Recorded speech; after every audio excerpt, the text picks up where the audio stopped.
Kumusta kayo mga kagala? Magandang araw, magandang umaga. Tulad ng dati, tuwing umaga tayo mag-uumpisa kung anong ating mga gagawin. Ayan, ipapakita ko lang sa inyo, ito na yung aming pambubong sa aming kusina, dun sa aming kubo dito, yung ating lutuan. Kahapon nagsalasala na kami, ito siya. Marami din ang nagawa niya. Sabi ni Kuya Dulpi, kasi tinulungan kami, shoutout sa'yo Kuya Dulpi, saka kay Ate Munay sa hipag ko, tinulungan niya kami magsalasala. Sila lang palang tatlo nagsalasala, wala ako nagawa. Kasi hindi ako marunong, hindi ko watok yun ang ginagawa nila. Ito na yon. Tapos meron pa tayo doon. Meron tayo doon. Ayan. Saka meron tayo doon. Tapos ayun nga nakakatuwa naman kasi parang ang sarap din pala mga kagala balikan nung dati. Yung mga panahong pinanggalingan mo, tulad ng dati na nagbububong tayo ng mga ganito. Ayan o. Parang hindi ko pa nakikabit, parang nakakatuwa na tingnan, parang ang saya na sa mata. Ayan, kaya marami na tayo nagawa. Kaya ngayon ay ipapakita ko sa inyo, aking ibabahagi ulit sa inyo ang paglalagay namin ng aming bubong dito sa aming lutuan, sa aming bahay-bahayan kubo na ating kusina pansamantala. Sabi ni Kuya Dulpi, nasa ilang piraso yan de? 56? Bali, pinasubrahan na daw niya yung kinuha kahapon mga dahon ng niyog na to. Ayan nga dyan lang namin pinagkuha kasi marami namang dahon dito ng niyog. Na 16 piraso daw ito mga kagala. Ang teknik daw pala nito, pag pala magsasalasala ka, hindi pala pwedeng, di ba magka isang buong niyog, bibiyakan sa gitna. Hindi pala siya pwedeng isa-isa lang, dapat lagi mo siyang pagsasamahin, parang mag-asawa din. Kasi kapag daw ito pinaghiwalay mo, hindi maaring, hindi ito ang hahanapin mo para tumugma doon sa pagtatali mo. Ayun, ganun pala yun. Kahapon ko lang nalaman kasi nga nung mga bata naman kami, papa ko talaga mahilig gumawa niya pero wala akong idea sa mga ganyan-ganyan. Basta alam ko lang, tagasunod lang ako sa papa ko kung saan siya nandun. Ito yung ating gagawin ngayong maghapon. Hindi ko alam kung maghapon nga ito. Basta mahalaga may rausan natin ang paggagawa nito.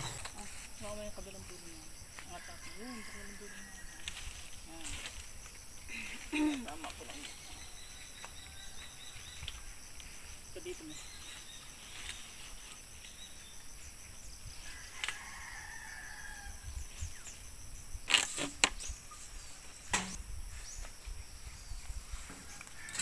Yan. Meron sa Kuya Dulpi ditong ginawang bulo Yan, nakaganyan siya, kala ko pang salok ng tubig, pang supak sa baka. Ito daw ay para sukatan, para pare-pares siya ng agwat. Kaya sinusuksok ni dito sa taas. Yan, para dyan magpapantay yung kanyang gagawin.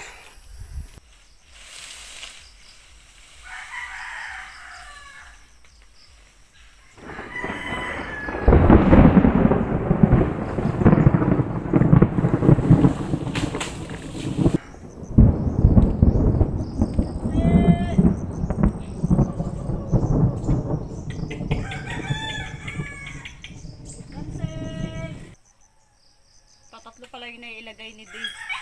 Nakakulog pa man din, sana hindi umulan para matapos namin to. Medyo matagal kasi yung panimula. Bumabagsak yung palapa, kaya nahihirapan siyang ilagay ng una.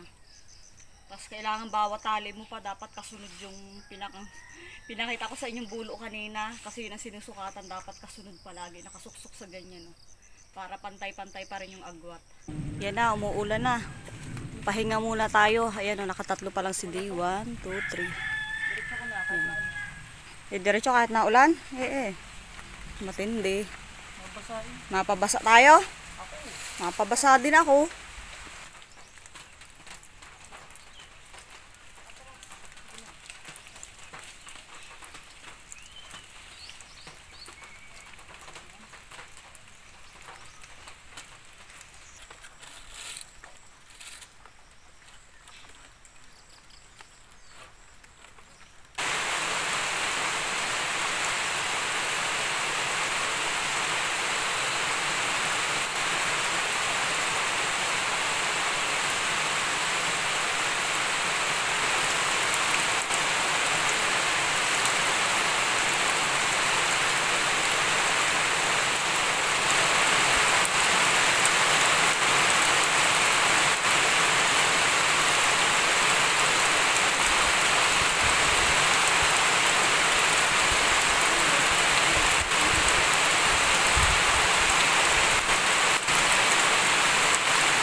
Bali nakapatong lagay na si din ang pagtatali ng ating bubong.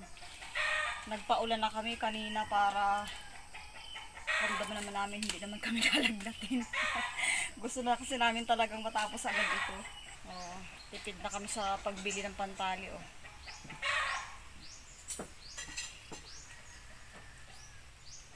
Mas matibay siya dun sa nylon. Parang ano lang namin, kami lang may sabi para lang. Oh, kasi sobrang tibay din niya. Oh. Kaya nakatipid kami sa pagbili ng nylon. Kahit maulanan kasi maarawan to, matibay talaga siya.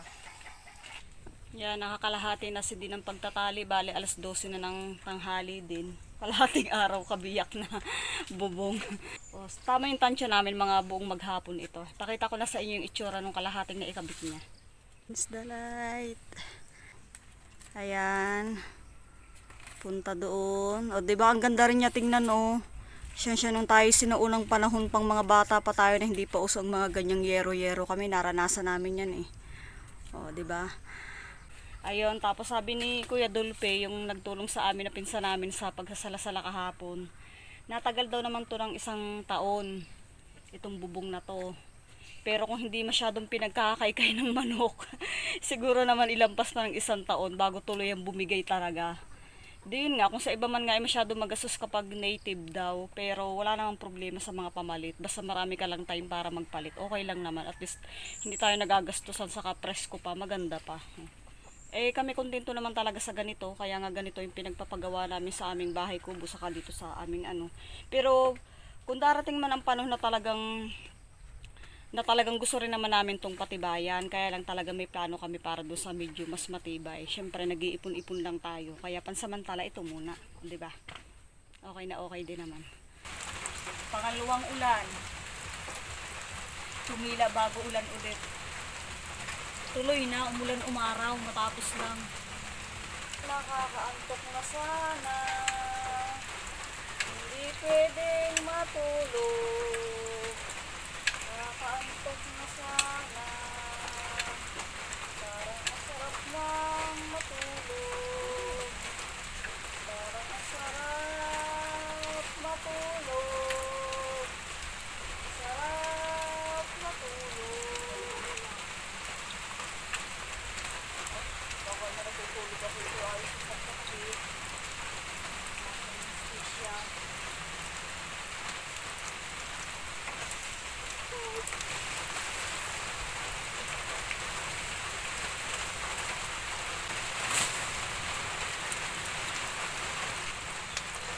ayan, halos tapos na kami. Halos tapos na si Di sa pagtatali niya ng ating mga bubong. Okay na. Inabutan na ng ulan pero talagang isinundo namin kasi ilang araw na rin siyang absent sa trabaho niya para bukas makapasok na rin siya.